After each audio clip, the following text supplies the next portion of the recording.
Hi, thanks for joining me today. I'm so happy that you're joining me for ways to support your English learners. My name's Sandy Elliott, and I'm the English Learner Support Specialist for the Mississippi Department of Education, and I am just thrilled that you're here today. So we do always begin with the vision and the mission of the Mississippi Department of Education. Our vision is to create a world-class educational system that gives students the knowledge and skills to be successful in college and the workforce. And to me, the most important part of this is to help them to flourish as parents and citizens. Our mission is to provide leadership through the development of policy and accountability systems so that all students are prepared to compete in the global community. We also always begin with our 6 State Board of Education strategic plan goals, which I won't read them to you, but you'll see that they really look at every community, every district, every school, every teacher, so that really ultimately we can support every student as they work through our Mississippi education system.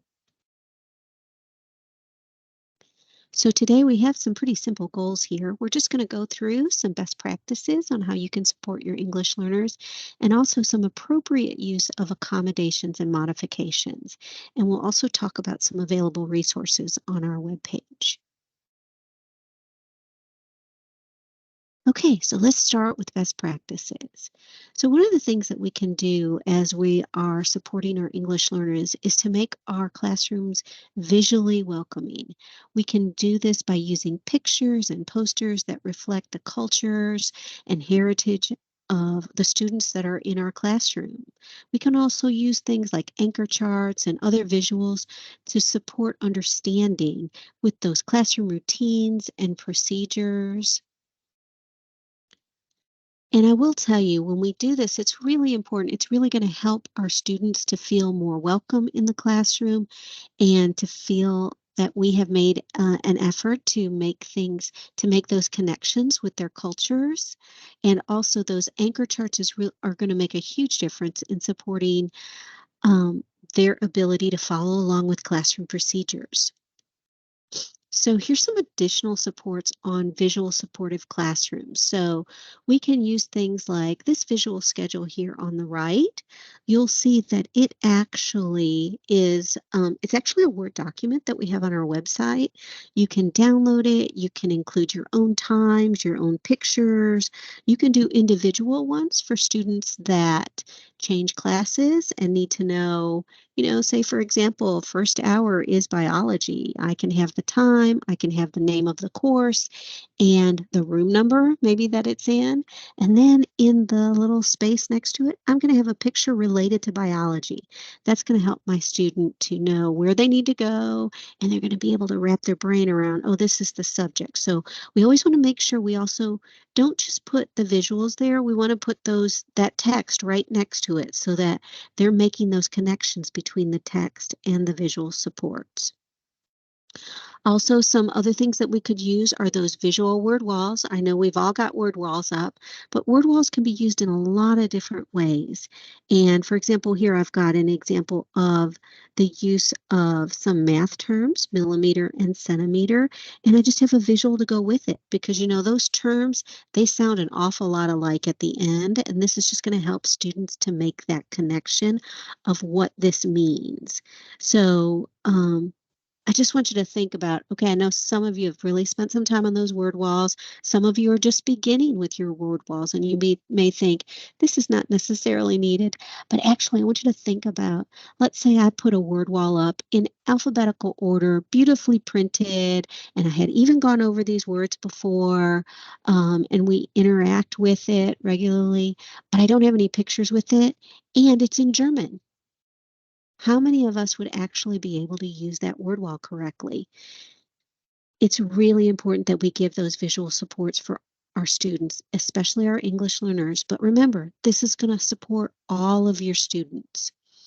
Also using things like classroom labels. And I know some of you who are teaching those older students, you may be thinking, well, yeah, sure, those are great for those younger kids. They really need those. But my kids are in 4th grade or higher, and they don't really need that. And I will tell you that I've taught everything from 2nd to 7th grade, and I really used to use those labels with pictures when I taught those younger grades. And when I got to about 4th grade and higher, I decided, well, they don't really need those anymore. If they need to know a word or what it means, they can look it up.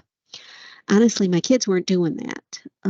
And when I brought these back through the aid of a friend who really encouraged me by actually bringing them back to me, bringing me a brand new pack when I was actually teaching 6th grade, it really made a big difference with all my students, not just my English learners. I would see my gifted students. I would see those students, who just maybe struggle with spelling, would look over in those different areas and use them. And I was thinking when I put them up that 6th grade year that, oh boy, this is just something I'm going to have to keep up with. But I really asked my students. I got really lucky and had a really nice group of students that year. And I said to them, I said, well, we have a couple of students in our class who are really working hard to learn English. I had 2 newcomer students that year, and they're going to need your help. So those students bought it hook, line, and sinker, and they actually did. They were always helping those newcomer students to learn words, and they would tell me things like, Mrs. Elliott, we need a new label by the scissors, or we need a new label for those new science journals that we have. Um, and in my mind, I was thinking, "Oh boy, this is just something else I have to do now." But they would say things like, "Can I make one?" And they would partner together. One person would do the drawing, one person would do the writing, or they'd create one together on the computer. We had signs all over that room that year. And again, it wasn't just my English learners who were using these, it was all of my students. So a really helpful tool that really can support your students. Also, with our classroom setups, we want to make sure that we're including those multicultural books in our classroom. And we want to make sure that those multicultural books are really very specifically selected to support the different cultures that I have in my classroom.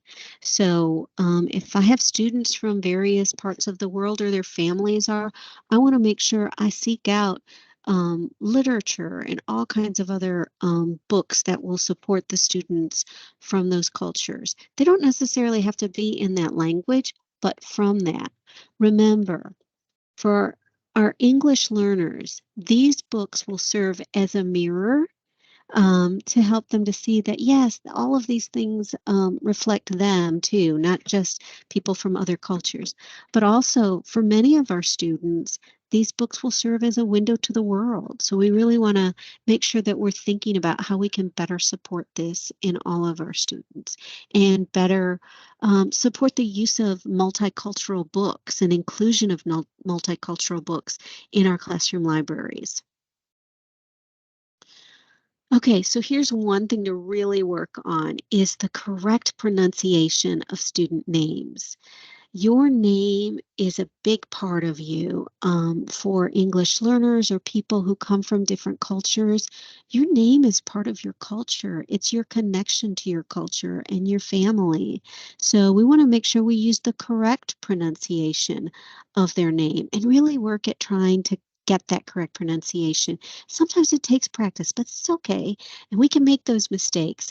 The students will teach us and they will really encourage us to do that. I know some that I really struggled with were those Vietnamese names for my students from a Vietnamese background. They were just really difficult for me to pronounce, but I would keep trying and I would, say it again and again. And they'd say, no, no, Mrs. Elliott, that's not it. But they'd kind of laugh at me as they saw me laughing at myself.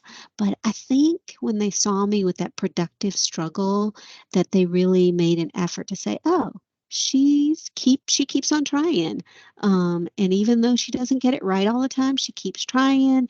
And I think that helped them to see I can do that too.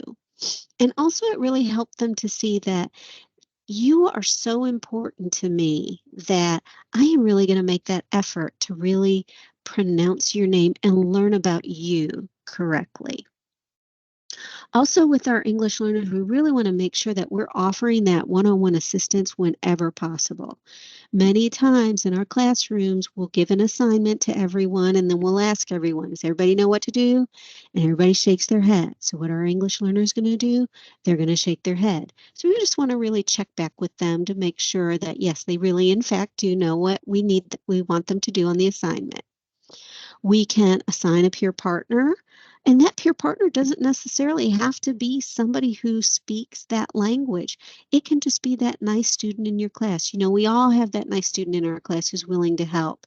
And we want to really encourage that and help students to be able to help each other and work with each other. They can do things like, say, for example, if I ask the whole class to take out their social studies books, they may pull out that social studies book and show them this is the book she wants. And if I ask them to turn to a certain page, they can point at the page number so that the English learner student will know, okay, this is where I got to go. Just really little things like that make a big difference. With the use of an interpreter, that's really great if you have that. We don't always have that for every language in our classroom. So really thinking about how we can strategically use that whenever possible. Other things, we're really fortunate right now. We're at a time in our use of technology and connection to the world that we can use things like music and art and pictures and all kinds of things to really include our students' culture in their classroom with the posters and the music and all, different books, things like that. We also want to make sure we're including our English learners in all of our activities, including our cooperative learning, in a non-threatening manner so that we can make sure that they can participate at a level that they're comfortable with and that really helps them to really continue to be involved and they're not excluded from classroom activities. And we also want to make sure we're supporting our students in understanding and following our established classroom rules and our school-wide rules. So here's some other best practices. Speak slower, not louder, please. They can hear you. They're just listening very intently to every word that you say so that they can select vocabulary from there that will help them to understand what you're saying. Also, speak distinctly. That's a thing for us in the South. We tend to drop off endings. So we want to make sure we're really trying to make sure we enunciate correctly. I always give the example of that ing ending. I often say things like, okay, no more talking. Let's quit playing around. Let's get moving. Well, if I'm teaching that ongoing ing tense, I'm going to be very specific and very clear in my enunciation and say things like talking, moving, playing. And my English learners, especially those who may come from a tonal language background, may not make that connection between the word talking and the word talking that the talking that I use all the time and the word talking that I'm using now. So we want to make sure we really work on trying to do that, just being more conscientious of it.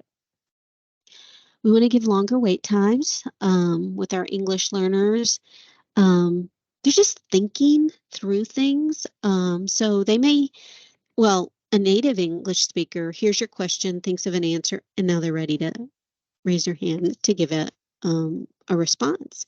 An English learner, here's your question, selects vocabulary from that question that they understand, translates that back to their first language, then they think of a response, translates that back to English, and now they're ready to answer. So it takes them a bit more time. So if we can just give that longer wait time, that will be very helpful. Even I have a former colleague who used to say she literally put her hand behind her back and counted to 10 before she allowed herself to select anyone for an answer. If we allow students, right along with that, if we allow students to give them maybe 15, 20 seconds to write out answers before speaking. They don't need to write a whole complete sentence. They might just pick out a few words that they want to say in their response. I will say that again, this is something that's going to help everybody. All of these things are. I started doing this for my students with dyslexia because I know they have a processing issue and I know it might take them some time to pull forth that vocabulary that they want to share with me. So when they have ideas they want to share with me. So when I started doing this, I found that I got really much more participation from all of my students, not just my students with dyslexia, my students who were English learners, my students in special education, my students who are just those shy kids. But I also found, those kids that are really just on the ball and they are ready and they know the answer and they don't need to wait. They would, kind of be impatient. I know the answer, Mrs. Elliott. I would say, it's okay. I'm still going to wait. So they also became more patient. And also the answers they gave to me were more thorough and more thoughtful. So again, this is a practice that is going to help everybody in our classroom. I think we're all pretty good at not allowing shout outs when we're in a whole group or even in a small group. That's just part of our classroom management. However, there are times when kids get really engaged in what we're doing